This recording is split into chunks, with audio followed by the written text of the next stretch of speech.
Hey, it's Satan the 17th. How's it going? This guy can't be for real, right? En tuo templo tu es Deus. I mean, he's doing a bit, right? Wizards and warlocks, slumbering demons. Raphael. Wonderful, powerful. You can feel the hair start to rise on the back of your neck. But no. This is Carol Poke Runyon, who aside from being a strange cross between the Dude and Macho Man Randy Savage... Man! Wow, man, freaked out! This dude is also a practicing wizard. But on the list of strange and interesting things about the guy, that might not even make the top 5. Now, putting aside my personal question, how you get the nickname Poke, Runyon's personal website describes him as a gentleman of the old school, one who recites classical poetry to heartless beauties while wrestling alligators. Runyon also claims to be a former captain of the Green Berets, a student of ninjutsu, blue water sailor, scuba diver, and pulp novelist. Now, I got no way to confirm any of this because, what do you want me to do? Some in-depth investigative journalism on the guy? I mean, I don't even have functional hands. But he is serious about the wizard thing. In 1970, Poke founded the Ordo Templi Astartes, reportedly America's oldest continually running ritual magic lodge, in which he practices his own unique brand of Western mysticism, which Poke details in this video, The Magic of Solomon, which we shall review today. But before starting, I want to give a shout out to the channel where I found this video, Occult Demon Cassette, which serves as an archive of full-length VHS tapes on all things strange or silly. So I got this one too, so go check them out, okay? And now, our feature presentation. One funny thing about this video is how it opens on a close-up of Poke's master's degree from Cal State Northridge. He's like, I did go to college, I do know stuff. And the Pokester tells his story of how he first got into the spooktacular arts. See, during his time as a pulp novelist, while chain smoking and constantly drinking coffee, Poke was diagnosed with an ulcer. But, he wasn't gonna take the doctor's advice. That's for wussies. No sissy neurotic disease like an ulcer was gonna change my lifestyle. So instead, Poke taught himself self-hypnosis in order to block out the pain. But, surprise, surprise, that didn't fix the problem. Until I was carrying within me a gallbladder that had turned to solid rock. Now, Poke doesn't say why he doesn't trust Western medicine, because I'm sure there's a common treatment for that. But instead, Poke got into tantric yoga and then went on into Western ceremonial magic, reading the ancient grimoires and the Goetia of the Lomegaton, which cataloged and described the 72 genii of the Arabian Nights that old King Solomon had imprisoned in a fabulous brass vessel. Now, Poke admits he was in a state of toxic psychosis at the time. Poke was desperate for answers, which is a common path which leads people to fringe beliefs. In my irrational state, I was totally convinced that there was a hidden truth behind this fantastic story. There was a secret key to calling up those mighty princes of the Jinn that Solomon had imprisoned so long ago. So of course, Poke now admits it was all just irrational nonsense, right? What? No? He doesn't? Okay.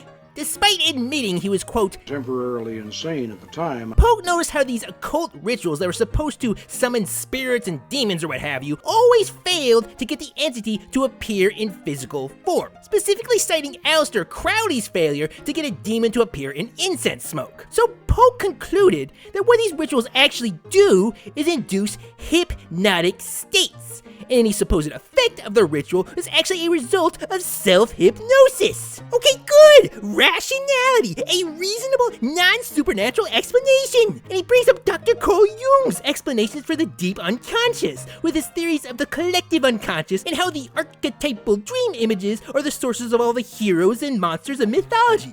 And he gives a reasonable explanation for scrying, how people can seem to see things while sitting in a dark room staring into a crystal ball or a pool of water, mirror or a dark mirror. See, when you stare intensely at your own reflection for long enough, you basically hypnotize yourself, and the image starts to distort. It's kind of like that Bloody Mary thing you did in grade school. So, any images you see are conjured in a way not unlike all the weird stuff that enters your head when you're drifting off to sleep.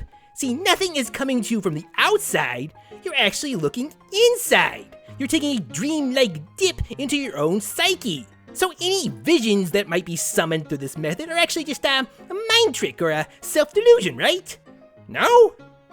Poke still believes this stuff is real.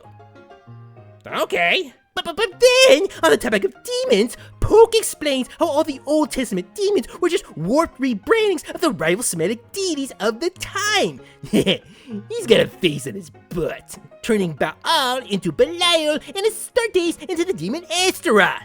Yes, that's correct! See, throughout history, whenever one group has wanted to suppress or wipe out the religious practices of another, the first thing they always did was rebrand the other gods as demons or monsters. See, what happened was Jewish priests and scribes would retcon the stories behind these rival deities to associate them with the fallen angels, in order to discourage people from worshiping them and to castigate the other group as evil. They literally demonize the alternative beliefs. So Poke can't believe these old stories about demons to be real. He calls the fallen angel story an ancient myth, and the one about Solomon capturing the demons a strange legend. I mean, these stories were just political moves by the Old Testament priesthood to discredit their neighbors and defame their religion, right?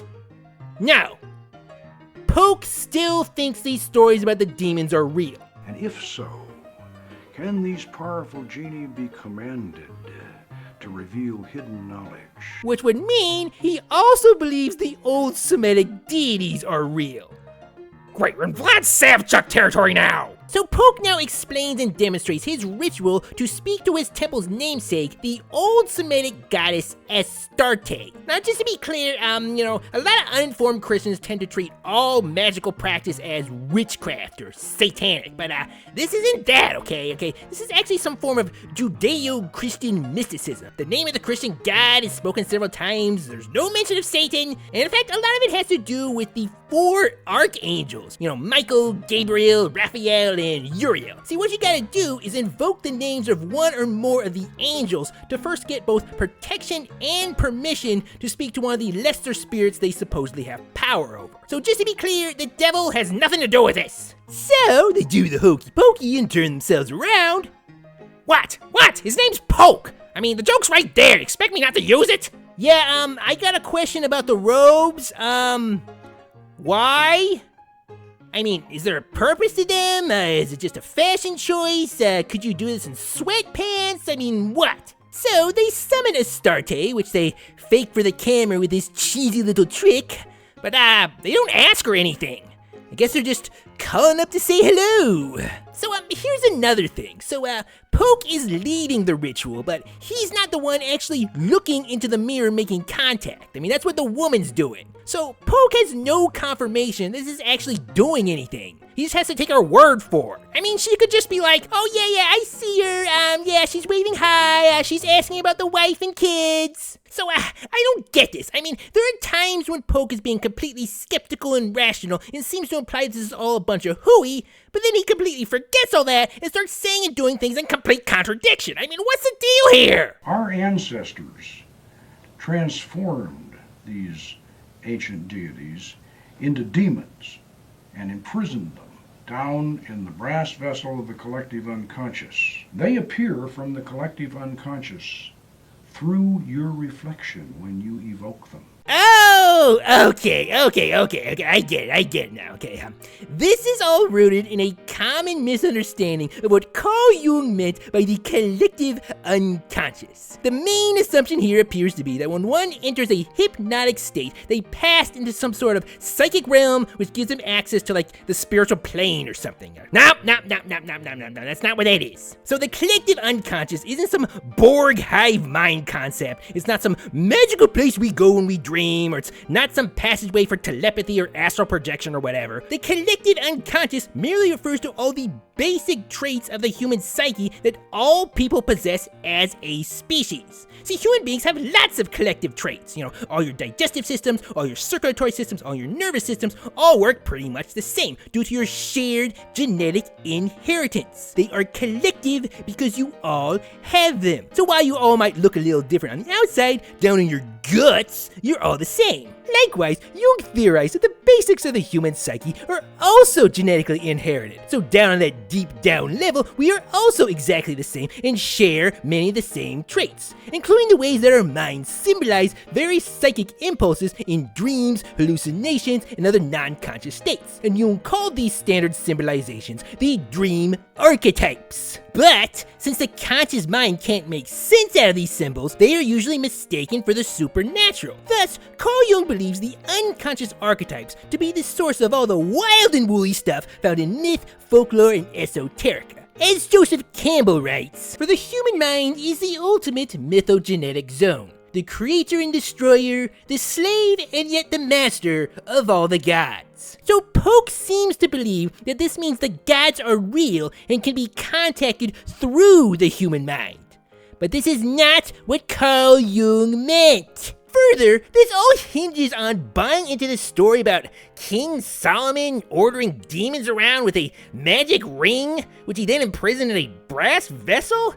Which, is a stretch of the imagination even by biblical standards, but this doesn't even have any biblical basis. This is from the Testament of Solomon, a text written in the Middle Ages, from stories which, at their oldest, date back to the 1st century AD, over 900 years after Solomon supposedly lived. And a little digging shows that the connection between Solomon and sorcery didn't even come from the Jews, but the Greeks. During the Hellenistic period, after the conquest of Alexander the Great, a period spiritually marked first by asyncretism, an attempt by the Greeks to turn all the religions of their empire into more or less compatible systems, and secondly, by the popularity of magic ritual-based mystery cults. So, taking the Testament of Solomon to be biblical truth is like if a historian found a copy of Abraham Lincoln Vampire Hunter and assumed it to be a viable addition to the biography of the 16th U.S. president. So what's Polk up to now?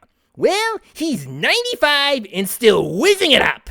In fact, he's got a podcast which still puts out weekly content, and I don't know, former chain smoker with a gallbladder as hard as a rock, still doing his thing at 95?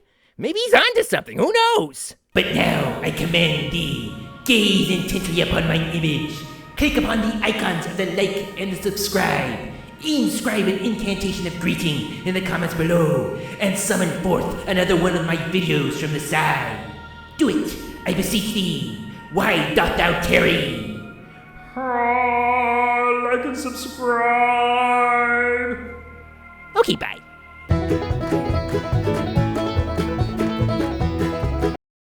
Can't read my poker face. My poker face, my poker face.